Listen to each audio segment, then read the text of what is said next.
Чубак бул Кыргызстандагы IT парктын орунбасарынын жетекчиси, орунбасары. Анан өткөн жылы таанышканбыз. Нью-Йоркто IT форумга кыргыз делегация келген. Ошол иштерди уландырып, азыр Ютага кыргыз делегация келди. Анан ошол үчүн айтып берчи, кандай сага жагат бул конференция Юта? Бул абдан жакшы штат экен. Мен бияка Америкага негизи жалпысынан көп эле келдим. Акыркы 2 жылда өтө жана группа чоң группада келдик. Бул жылда деле ошондой expectations бизге достаточно хай эле болчу. Бирок бизге мындай жаңы штат болчу. Юта ошол эле Нью-Йорктой же болбосо Сан-Францискодо өнүккөн штат эмес да. Жаңы өнүгүп аткан штат, өтө фронтунан өтө чоң эмес экен. Кыргызстанга окшош, Кыргызстан аз экен. 3,5 миллион киши жашайт экен. Бирок ошого карабастан абдан мындай айтканда бул сюрприз үчүн бизге абдан окшош экен. Биринчи эле түшкөндө Кыргызстан окшош. Долор өзүнүн немеси бар экен. Озеросы бар экен деп айтышат. Анан элдер дагы абдан окумайт экен да. Анан кабыл. Мен оюмча ушул кыргыздарга абдан окшош. Бул жагданчы. Анан мисалы башка штаттарга барсаң, көп мындай элдер уже тоюп калгандай да. Көп өлкөлөр менен иштешек уже. Мисалы сүйлөшкөндө деле бул жакта ошол жанагы willingness to cooperate деген бар го. Ошол бар экен десте. Мотивация. Элдер сүйлөшкөндө мындай сразу сүйлөшүп, барлашып иштейли десең, жакшыраак. Жалпысынан абдан жакшы impressions биринчи. Анан биз атайымга бул жана Silicon Slopes саммитке келдик. Биякта болот Ютада 8-чи жолу болуп атат быйыл. Абдан жакшы. Биринчи абдан таңкалдыруу нерсе бул өтө көп decision maker'лер келет экен бияка. Decision maker'лер болгондо бул жана CEO, founder'лер. Өзүңөр билгендей көп форумдарга барсаң, в основном dev team, manager, IT сотового звена дегендер көп келишет. Бирок алар decision maker'лер эмес. Анан пока something will happen, it will take ages дегендей абдан көп убакыт өткөчү мүмкүн да. И ошого карабастан мен ушул абдан жакшы деп тапталам ушул биздин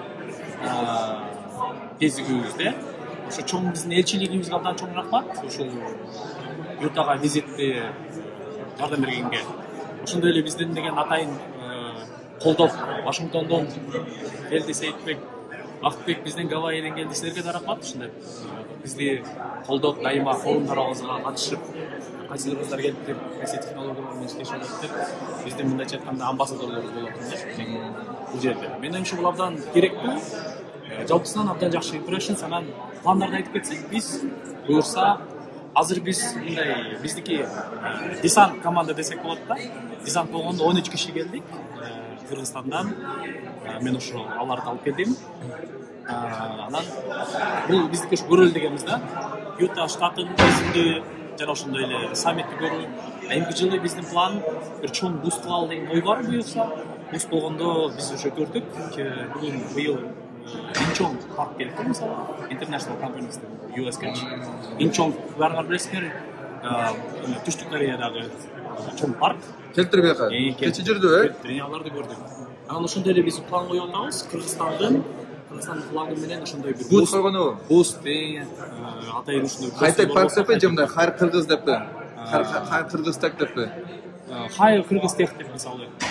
Анан буюрса жакшы ишке башарабыз болуп атам. Саммит жакшы экен. Сол экен. Канча турат? 9-чысына да келебиз болуп атат. Канча турат экен ушунда бир будка тургузганы? Бир будка турганын азыр ушулда билбейм. Бирок ошо биздики университет менен жана башкалар менен абдан жакшы кыргыз коллаборация болду кызматташуу. Мен оюмча Иливанын ошого коебуз. Сонун же бакыт айтып аткан как раз ошонучу. Ошондой план менен келгенбиз биз. Быйыл эле коелу дегенбиз, бирок жетишпей калды.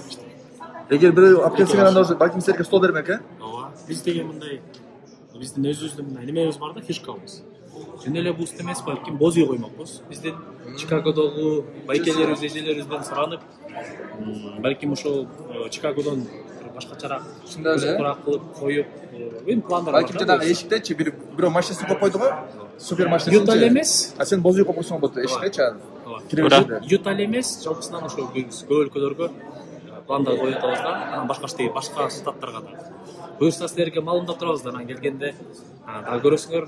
Бирок бустар Юта Silicon Slope саммитте жана башка чоң бул Америка Кошмо Штатында өтүп аткан жана башка өлкөдө өтүп аткан бустарга, конференцияларга, форумдарга катышабыз. Президенттер, компаниялар биздин достор.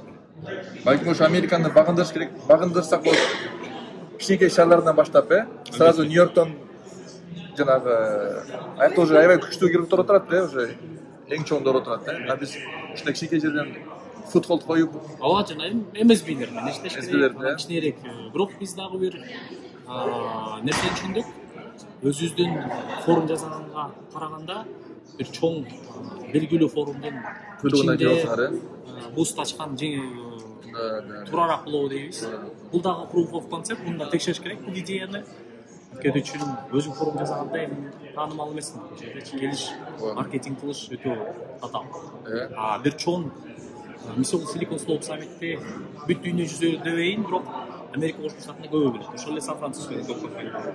Вашингтондон келип атат турабы, Анан алдын ичинде биз буст койсок, саммитке келгендер бул кайсы компаниялар, бул кайсы мамлекет деп өтсө бир андайдыр бир пайдалуу нетворк болуш мүмкүн. Жана биздин жалпысынан эле ultimate goal деп коебуз, бул буйрутмаларды көбөйтүү биздин компанияларга, рыноктарды экспансион кылуу, алардын презенсин Америка Кошмо Штатында көбөйтүү. Биздин ошо эң кыйын компаниялар келди.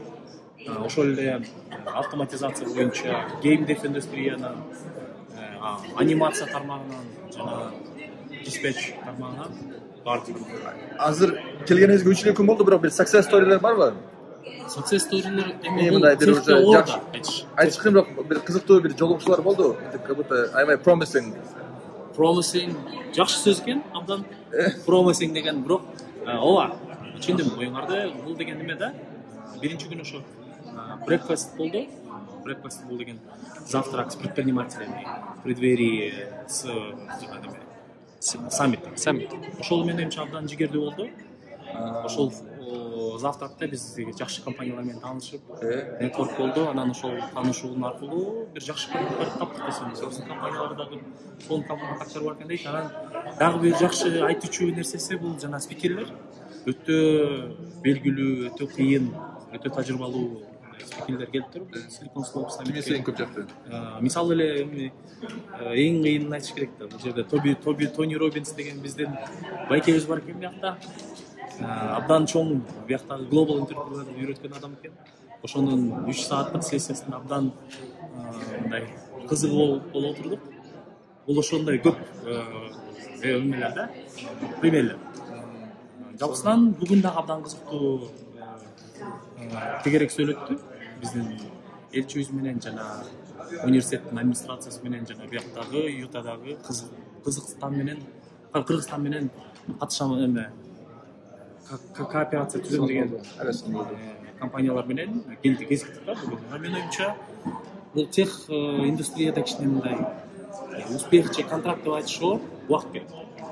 Канча убакыт керек? Пока мындай компания даяр болуш керек дегенде бир орто эсеп менен 6 айга чейин. 6 айга success. Орто эсеп. Минимально ошондой болуш керек. Негизи 6 айдан 1,5 жыл болсо.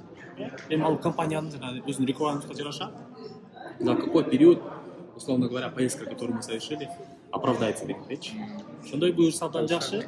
Азыр сени Кыргызстандагы компаниялардын лидерлери угуп атса, аларга эмне деген сөз айтат элең, чтобы кийинки конференцияларга аларда катышабыз десе, көп сандагы адамдарды алып келе аласыңарбы деген. Да, абдан чоң жакшы, абдан сонун суроо. Менин оюмча ушу Америкада азыр Юта штатында Солт-Лейк-Сити шаарынан айтмакчымын. Келгиле, абдан кеч эмес. Быйыл 13 компаниябыз келди. Менин оюмча абдан азыр ыраазы, бардык жагынан. Жакшы контакттарды түзүштү, визаларды алышты, Америка Кошмо Штатына келишти биринчи ирет. Анан менин оюмча жана айтып кетпедимби, кичине эртерээкчи. Буга чейин абдан көп CEO'лор келет экен да. Бул штаткачы. Бул деген жаңы өсүп аткан штат экен. Жаңы өсүп аткан эми мунуку деле историясы чоң экен, бирок башка штаттарга сравнение. Анан стартап штат экен да. Кыргыздарга бул өтө мындай менин оюмча туура штат экен да келгенгечи. Америкада мисалы Америкага экспансион кылам же чыгам, ушул америкалык базарында десеңер, бул абдан жакшы туура штаб деп эсептейм. Ошон үчүн эмки жылы биздин парк менен чогуу болгула дагы.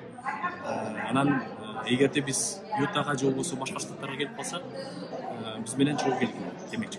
Кантип да чоң рахмат ушу. кантип даярданыш керек? Англисче үйрөнө берсинби? Эмне даярдыктарды көрүш керек азыртан кийинки конференцияга? Даярдык жагынан эми англис тилин кыйын билиш керек деп деле айтпайм, бирок албетте бияктан деген кастомер болуш үчүн англис тил билиш бул парс дегендей. Ал тилди билбесең, биякта эчтеке кыла албайсың. Ошол жагы бар. Англис тилин үйрөнгүлө, жана ошондой эле эми командасын даярдаш керек. Командасы болгондо, командасы анан unique selling point UPS деген болуш керек. Это артыкчылыгы да, кыргызча айтканда. Эмне менен артыкчылык? Андай компаниялар өтө көп. Анан эмне менен ошол компаниялардан отличается десе, ошону табыш керек. Анан ошо willingness баары бир бияка керегиңе да бир определенный тыйын керек деп билет. Ошо өзүнүн каржылоо жагын тандап таап, анан тилди билсе эле бизге кошулса бир алат. Чоң рахмат, чубак. Силерге да чоң рахмат. Чоң рахмат. Бир айтып өтчү нерсе, менин оюмча ушу бул мамлекетке келгенде биздин келип турган жарандарда бул өтө маанилүү. Кыргызстанда эми көп эле кыргыз жашап калбады. Бирок ошого карабастан биздин форумдарга келип жүргөн биякта Америкада жашаган кыргыздарыбызга чоң рахмат. Ушинтип келип Кыргызстандан эмне компаниялар келиптир, мындайча айтканда чем дышат дегендей, кайсыл жетишкендиктерге жетти деп билип чогуу бизге жардам берип аткандар бул менин оюмча өтө маанилүү. Рахмат чоң. Чоң рахмат. Бул жакта бүгүнкү жолугушууда катышып аткандар Кыргызстандан келген IT компаниянын лидерлери жана ушул Utah Valley University деген аябай чоң университет бар экен. Бул жерде computer science'тен баштап IT-нин түрдүү багыттарын окутат экен. Айтып кетчү нерсе, ушул университет international студенттерге аябай жакшы гранттарды берет экен, тапшыруу дагы жеңил экен. Анан бул жерде биздин элчибиз ушул кечени уюштурган Кыргызстанда делегацияны да чакырган элчибиз жүрөт. Кыргыз IT компаниялардын лидерлери, Америкадагы бизнестердин лидерлери, анан бул университеттин профессорлору. Дагы мага кызыктуу болгон нерсе, ушул университетте биздин эки мекендешибиз иштейт экен. Кыргызстандан Бакытбек деген агайыбыз мурда көп жыл мурун келген экен, 95-жылдары. Анан жубайы Чолпон эже. Ошол экөөсү ушул жерде иштеп, бизге келип жолугуп, тааныштырды да бизди. Аябай жакшы жолугушуу болду. Буюрса, ушул университет менен ушул жактагы IT компаниялар менен көп адамдар байланыш түзүп, кыргызстандык компаниялар Америкага чыкканга жакшы жол ачылат деп эсептейм.